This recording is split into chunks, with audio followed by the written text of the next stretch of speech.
All right, so we are in week 4 of Advent, and guess what? There's only 4 weeks of Advent, which means Christmas right around the corner, coming up this week. So, what we find in week 4 of Advent, though, is we have more light, right? We have more light. We not just we have actual more light. We have more candles lit, right, that are on the Advent wreath, which means more light. But we also see that light that's rising, as we call this, the dawn is coming. We see it on the horizon. There is light that is coming. And that's exciting for us as the people of God to be able to see that light and that light that's on the horizon. So here's the thing, light was never just meant to be admired and then stored away. Right, this is what happens during Advent, but we also look at Christmas lights, right? Christmas lights go up on the house, and then all of a sudden we're just like, oh, let's go and look at all the Christmas lights. And it's always a good, journey to be able to see people do up their houses and find the lights, and all of it's very pretty, but guess what? It all goes away. But light's not meant to just be stored away. It's meant to be carried on.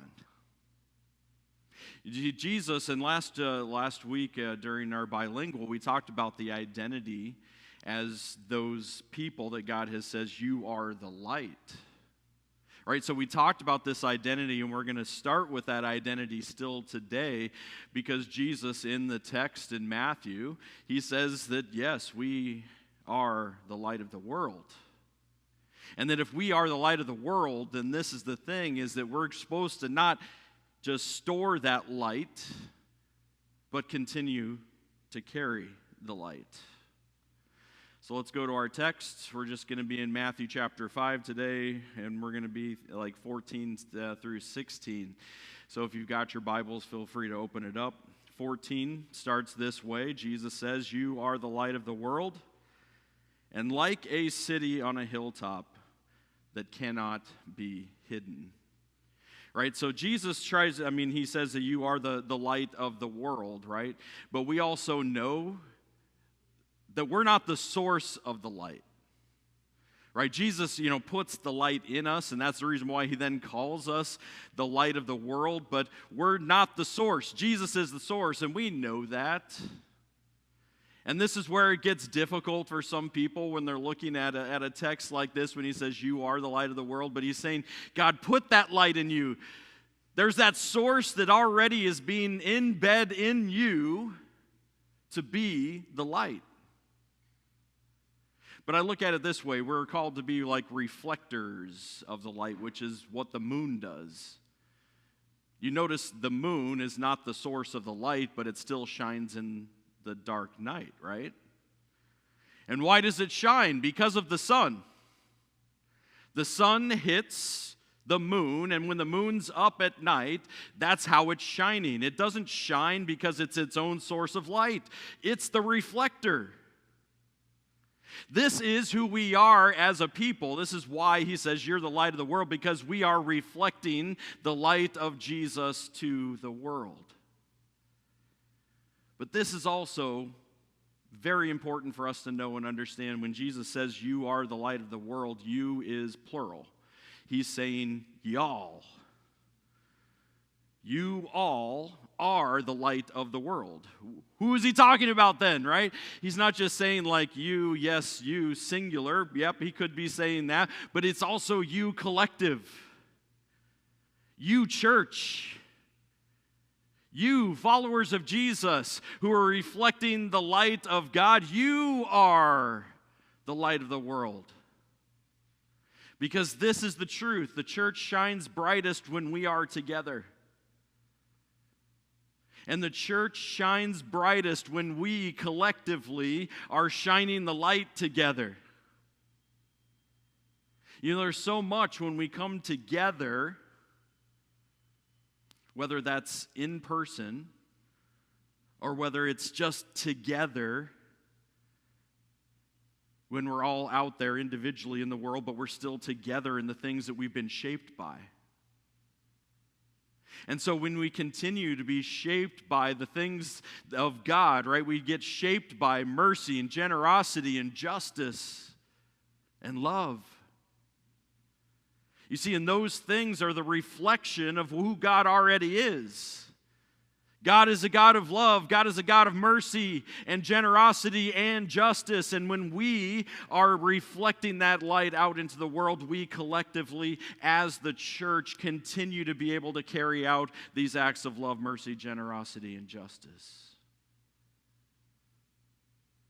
You see, it's together that we are the light. And so what is the church? The church is never meant to withdraw from darkness, but it continues to enter into the darkness with hope. So many times we look at this false dichotomy, right? This false set of narratives that get put out there that says that the church is versus the culture, and the church is versus, right, the things of all these wicked people who aren't yet with Jesus, right? And we look at this like, that's not what Jesus is ever saying.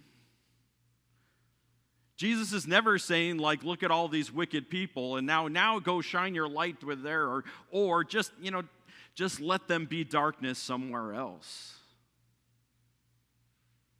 You see, the church is supposed to advance towards the darkness. We go into the darkness because that's what Jesus is saying. You are the light of the world. You can't be hidden. You shouldn't be hidden. You shouldn't be absent from the places that need your light. Because we carry that same sense of hope into it. That we say, we're in darkness. We have seen a great light. And you see, that's the light that continues to get carried into those dark places, because then it shines. And light is always meant to be seen. You turn on the light for a purpose. You turn on the light because you're looking at it, you're saying, I can't see in the dark. I can't see the things that I need to see. And so the light is always meant to be seen. It's never meant to be, as Jesus talks about in the text, he says, you don't hide it away. Don't put it under a bushel. Don't put it away underneath a cabinet. And just say, you know what, this light's really just for me. I really love to just have the light for me. It's good for you to know the light that is within you, the light of Jesus that lives in you, right? The presence of God with you. It's great to know it. But if it's hidden, if nobody gets to see your light, what good is the light? All right, let's go to the text. So we've finished that. So like a city on a hilltop that cannot be hidden, no one lights a lamp and then puts it under a basket. Instead, a lamp is placed on a stand where it gives light to everyone in the house. So when we look at this, and Jesus is looking at the context of this first century world, we also know that they did not have electricity. So a lamp really meant a lot, because it got real dark. There's no light pollution. There's no street lights. So when you were traveling around your house at night, you needed to be able to have a lamp to be able to see, to know where you were going. And this is the same thing that the light reveals for us today. The light reveals where safety is, right? It says, oh, I could have just, stepped on this thing, right? This would have hurt me. Right? So the light, when it shines on your path, it's saying, oh, this is the place that I can walk. This is good. This is safe. It gives us direction. Because it's saying if it's lighting a path for us and there's a path before me, then we're saying, I know where to go next.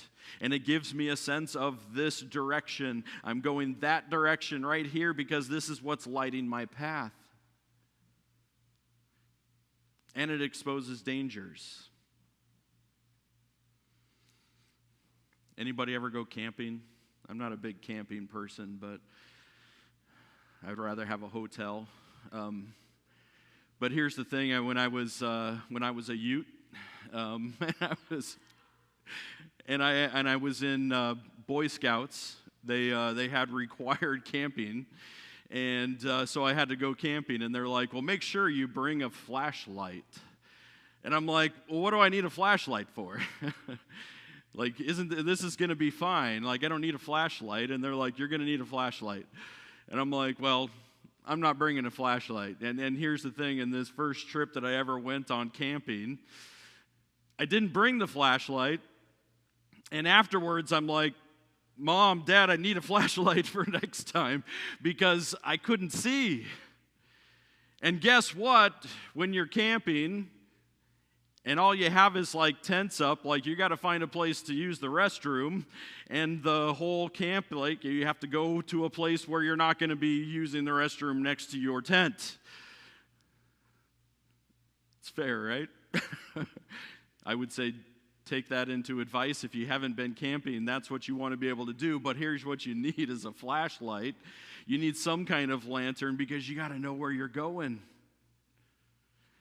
And there's a lot of things that are in the dark that you'd rather know that they're there than not. There are things that you can fall, right? There's a path that if you don't know where you're going, you can step on things. There's danger that the light exposes. But Jesus here really in the text, and this is important for us to understand, that Jesus is really trying to be able to say a hidden light is a major contradiction. The light cannot be hidden. A light that's put underneath a basket doesn't make sense. If you're trying to be able to take your light and hide it away, Jesus is like, this, friends, is not what we are supposed to do. Don't put your light away. Because this is you living in a contradiction life. This is you saying, I am the light of the world, but I can't let other people know that I'm the light of the world. I can't let other people see this light that shines from the one who made light, from the one who is light. Don't live in this contradictory way. Jesus calls it unnatural and unfaithful. Right? He's saying this, if a light is there, a light is meant to shine, a light is meant to do this. And if you are not allowing the light to do the thing that it was meant to do, it's unnatural. It's meant to shine. It's meant to see the path, the light, the way. And when we put it away, it's unfaithful. When we try to conceal it, it's unfaithful. It's not doing the thing that God told us to do. But here's the other side of it. When we look at this light, sometimes people think of it in a performative way. Like, this light means that I've got to go and, say these, like beautiful, majestic prayers with all of the right words. All of the beauty of the language. And I got to do this, in front of people so that everybody will know how much I am light. Right? This is never meant to be performative, and Jesus. Jesus was never performative. Jesus spoke a lot about the performative acts that were done by some of the religious folks of the day. They were doing the thing so that other people would say, "Oh, look how good they are. These holy men. These people who have no faults. These people are doing the thing," right? They're being the spiritual ones. Right? And they were doing it all just for this power. They were doing it all so people would look on them in this way. And Jesus is like, they're whitewashed tombs. They look good on the outside, but they're filled with death. we don't shine our light so that others are like, see how good we are. But instead, what we see is the next part of what Jesus says, and let's go to 16. 16 concludes it. He says, in the same way, let your good deeds shine for all to see, so that everyone will praise your heavenly Father. You see, there's a direction in it. You see, the light that is within us is the things that we're carrying out, not for performative style, but because it points to something greater than us. You see, light shows up as action. Right? It goes back to James, and James is like, hey, if you've got a faith without works, then it's dead. Because here's the thing, when we're balancing this, when we are the light, God says it shows up when we do things. When we speak things. And you see, those things become tangible, the things that people can touch, they can smell, they can feel. You see, in those tangible things, people are like, this doesn't make sense to me. Just this week, I had somebody call up the church line, and they're like, and as we do, as around the holidays, and usually also, kind of sporadically throughout, people are calling up and they're saying, hey, there's a situation. My partner and I are homeless. We're living in our car, and we have now run out of our means, and we don't have fuel to put in our car to be able to stay warm overnight. And I said, well, this end of year gets a little bit difficult. And I said, but call me back in about a half an hour, and let me see what I can pull together for you. And so they thought, as most people do, like, oh, he's just trying to get out of it, right? But I did pull some things together, and then when I called them back and I said, here, I've got some stuff for you, can you get over to church? And they said, we'll be there in like 10 minutes. So when they get here, and then they meet me, and they're like, is this real? He said, we called a lot of people, and everybody was saying, like, we can't do anything to help you. We can't do anything to help you. We can't do anything to help you. And they get this same thing, and then when I put in their hands something tangible, something that they can use for fuel, something to stay warm, you see, there's the part where there's something that becomes tangible for them that they see. Somebody did something for me. And what I do is I point it back to God. It's all the resources that God gives. And what we find is that at Christmas, when Jesus is born, we get the gift, and we can continue to carry that light into the lives of other people. You see, the goal for us is not the attention to be on us, but for the direction that we continue to point to. It's not about me. It's not about you, but the things, right? But it becomes something that we're saying we're pointing to something greater than ourselves. We don't want it to be performative, but we want it to be tangible. We want somebody to be able to say, this is something that I did not have before, and we want them to be pointed to the one who is going to have things that are even greater than the tangible need that they saw and felt right there in that moment. We point in a direction that gives them a greater sense. So we become the signpost of pointing beyond ourselves. So when we're traveling, this is also a good thing for us to be able to consider. When we are travelers in this life, right? We always then are, when we're going, we're always saying, what's the thing that's going to help me know that I'm going in the right direction? Right? When you travel the freeway, when you travel the highways, when you travel, all the roads, and you're saying, this is where I know where I'm going. There's a signpost that's pointing me towards it. It's saying, you got 100 miles still. Okay, but at least I know I'm going in the right direction. You see, we become the signpost for people to say, we want you to go in the right direction. We want you to see the one who has even greater than you could ever imagine right now.